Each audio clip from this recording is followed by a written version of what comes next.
drugs and drugs. And that is the concept we're looking at under these all areas.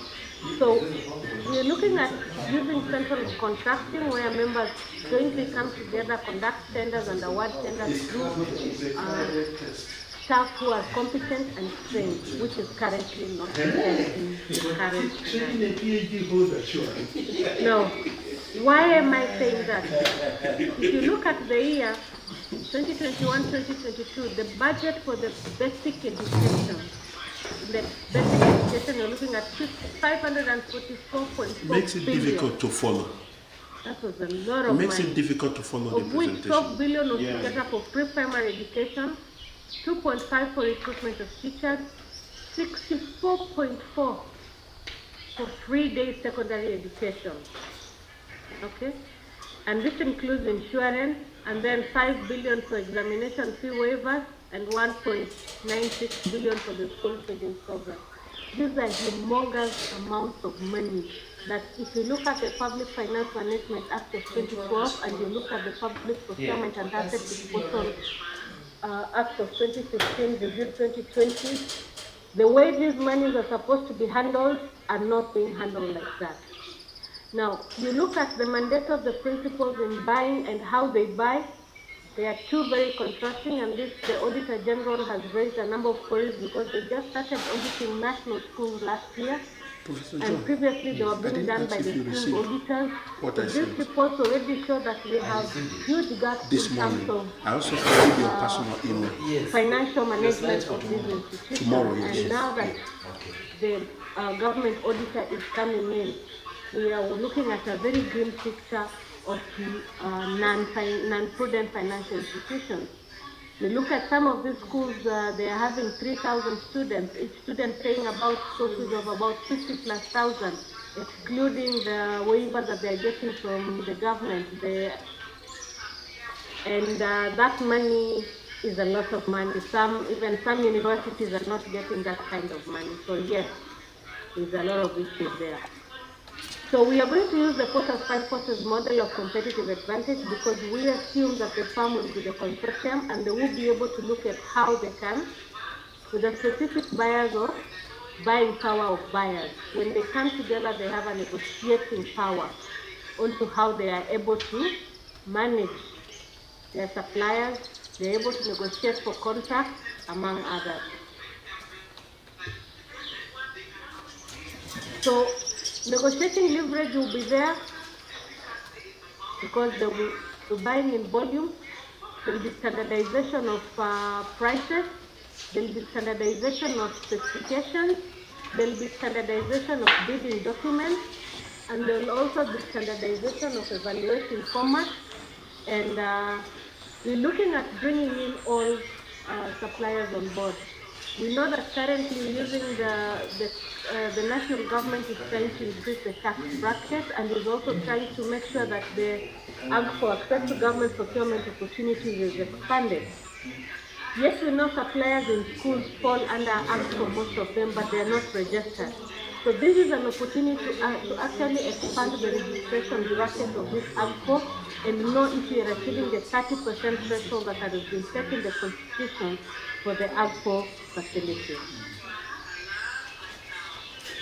So literature review will be very limited because actually in Africa, joint procurement is very limited to the health sector.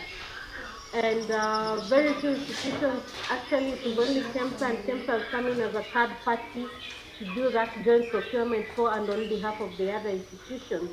But these institutions have not come in directly that we are creating KEMSA, ETC, and they're having this particular scenario. So joint procurement is a very new technique, but in the South America, and Europe, it is picking up very well in the construction industry and the health sector.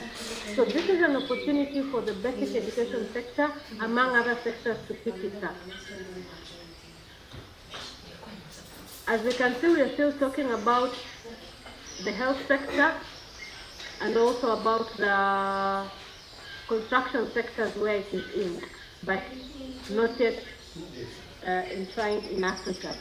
So the East African community has tried to do full procurement for decades, but it has not stabilized yet. And I think this is because the EAC itself is not very stable in terms of a number of things, the tax issues, the infrastructure, the regulatory and legal framework is not well grounded. But this could be an opportunity for us to set the bar and others to borrow from that particular benchmark. What is the roadmap for success? We first need a stakeholder analysis where the Ministry of Education and other stakeholders, the Public Procurement Regulatory Authority, the Kenya Institute of Supply Chain Management, Office of the Treasury, Office of the Auditor General, among others, the TSC would come in together and look at the viability of this project, because the opportunities are immense, but then on the other hand, it needs to come out in a pilot, the way the Auditor General has started with national schools. We need to pilot, and by piloting we would create some pools of schools that this will start with and learn from the mistakes that we make, so that as it is rolled out, it is an activity that works extremely well for everyone. What are the drivers that are there? We need to understand the set consortiums in schools. How will we set up? Will we set them at a zonal level? Because we can't say that some schools like national schools are scattered far apart, but then we have many day secondary schools around. So how are we going to group them in such a way that we get economies of scale but still make sure that we are there? So we need to understand how do we map that particular consortium. What is the size of schools? Some schools are very big, 3,000, 4,000 students. They should be able to employ qualified personnel who can do that particular angle of work. But on the other hand, they're not doing that. So are they going to be part of the consortia or not? That's also another driver that we need to look at, because at the end of the day, they would help us. The location of the schools is also another angle. We need to understand that as we are mapping, we need to map locations of one area to form one consortia. We cannot pick schools because national schools are scattered apart, or extra counties will zone them together. No, we might need to zone them in terms of localities, and then we now need to follow what the Public Finance Management Act of 2012 and the Public Procurement Act of 2015 to 2022 and the Supplier Practitioners Act 2007 under review currently on employment of professionals in those particular areas, because we're going to be looking at them handling millions of money for schools. If they're going to handle 10 schools and each school has a minimum of 15 million, you're looking at 150 million. They should be able to pay for quality services in terms of professionalism. Then that means that management also in terms of quality management, in terms of corporate management, and in terms of strategy and competitive advantage has to come into play, so that we get proper record management and everything that appertains to proper prudent financial management. There should be the legal requirements that are there, which means contracts have to be legally binding, among other things. Then that brings in standardization of prices and quality of products. I'm taking an example of how the current Mukumu issue, where food has been an issue, and we are wondering where was Mukumu buying their food, or rather Kakamega County, quite a number of schools were affected, and the neighbor Vihiga County was not affected, or Busia County. Was there standardization issue or not? And if not, those are the things that need to come out very well. You get a school buying a ream of paper for 700 shillings and another school buying a ream of paper for 1,000 shillings. Those issues need to be cleared out and variety needs to be reduced. Then we'll also have better AGCO processes. We'll be able to register more people, and we'll be able to actually meet the threshold legally of the 30% that has been set in the Constitution. There will also be supplier relationship and supplier development, because then we'll be able to teach and develop these suppliers to meet those specifications. Most of the suppliers in the schools are the common to call them the hustler economy, and very few of them understand the concept of public procurement and public finance management. So they need to be trained and taken through those processes in such.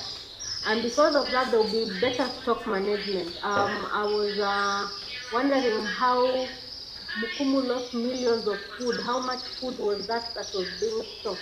How are we going to make sure that we only use lean supply chain to make sure that we have very little messes and losses in terms of what we do?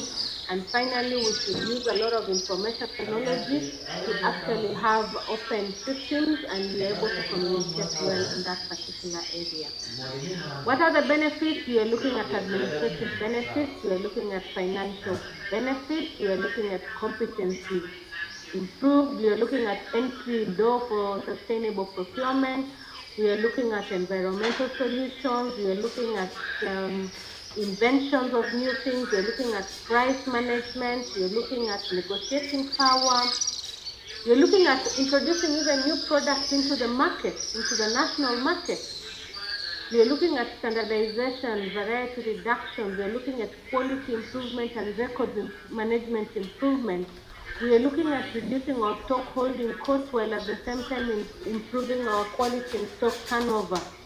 We are looking at contract improvement through framework contracting, among other sourcing techniques that will avoid issues like emergency procurement and direct procurement, which are rampant in schools without the proper procuring procedures. We are also looking at affirmative action because there you're going to empower the youth, the women, and the marginalized communities in terms of that particular development. So there are very many benefits that are going to come with full procurement.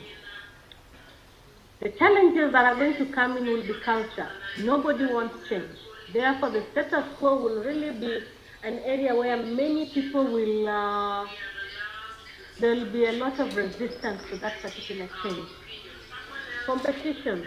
Suppliers will also want to, there will be that resistance. Why? Because when you're doing standardization and full procurement, there are a number of issues that would come into place, and they are used to supplying at the prices they set, and now we are looking at market prices because that's what we'll be pegging.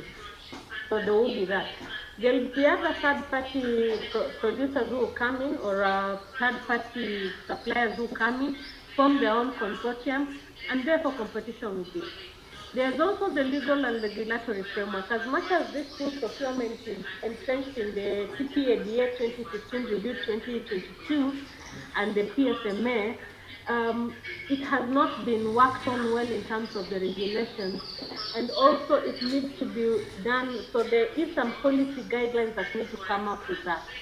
There will also be management practices changes in communication techniques and practices, and then there needs to be commitment to change from all parties concerned, because if this commitment is not there, then at the end of the day, it will not work.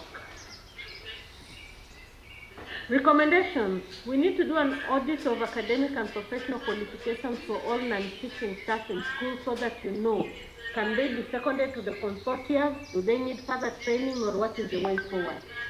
Then you need to zone and create the consortia of the schools so that these requirements can be met. Employ the qualified personnel with the necessary education and professional qualifications. Create the policy, standards, and plans with the direct processes to which direct the processes to a better managed activity. Train and retrain personnel, because this is a continuous process.